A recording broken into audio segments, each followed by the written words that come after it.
xogayaha dowladda hoose degmada Burco Cismaan Maxamed Sheekh Cismaan Nuur oo la hadlayay telefishinka qaranka Soomaaliland ayaa ka warbixiyay howlgallo ay muddooyinkii u dambeeyay dowladda hoose degmada Burco ay magaalada kaga saarayso lo'da lagu dhaqdo gudaha magaalada Burco waxaana xogayaha dowladda hoose degmada Burco ugu baaqay dadka leh lo'daasi inay ka feejignaadaan inay ku sii dhaqdaan gudaha magaalada Burco lo'daasi isagoona sheegay cidii u hogaansami weyday in tallaabo laga qaadi doono lo'dii ugu dambeysay shalay baanu sii deynay dhowr iyo 30 saac baanu sii deynay dhowr iyo 30 saac maan uga jeedin jeedadeedu ma in suuqa lagu sii daayo dadkii lahaa ayaa waxay ballan qaadeen in ay ka saarayaan magaalada xoolaha oo ay miyiga geysanayaan lo'da marka waxaan codsanaynaa dadka muwaadiniinta ah wixii aan isku ogeynay noocaas ay fuliyaan toodii waanu aqbalay maanu ganaaxin waxba kala maanu samayn toodaanu qaadanay lo'da magaalada weyn aan ku aragnay ballankaygu wacanka lo'da sidii ay ballan qaadeen muwaadiniintii lahaa wayna miyiga geystaan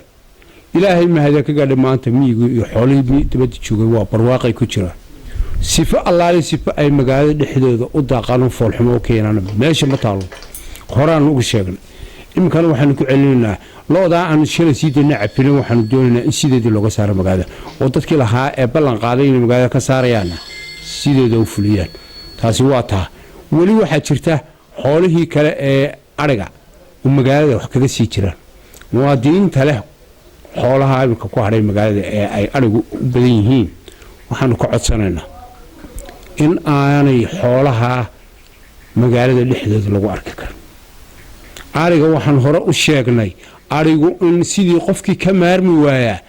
waan tiisaan raacnay waa u tixgelinayo waxaan arigii dadkii raaci jiray weyn raacaan subaxiina ka raaci jiray magaalada ka saari jiray fiidkana soo xareyn jiray ee aan ariga iyo magaalada sarki jirin bifadlakum tiibaan doolanaa in la fuliyo arigana suuqa ku aragno isagana waxa weey boonkaanu geenayna dadkana waan ku celcelinayna lo'na ma arki karayada automatically magaalada in laga saaro miyi la geeyo qofkii sidii kale xoolihiisa u wada saarayna waa wuxuu furan anagu waxaan leenahay maanta laga bilaabo bishu tahay 16 bishii 11aad neef xoolaha magaalada dhexdiisa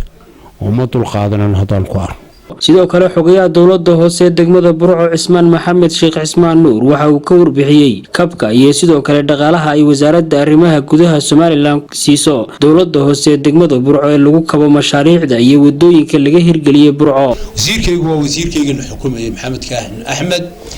waxaana runtii xiriir aad u wanaagsan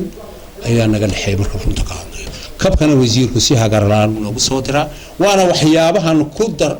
ku kabanno ariga imkaan ka sheegnay waxa noo kaba kabkaan ku helay wasaaradda arrimaha gudaha wasiirkuna waa wasiirkayga anaguna si fiican baan ula shaqeynaa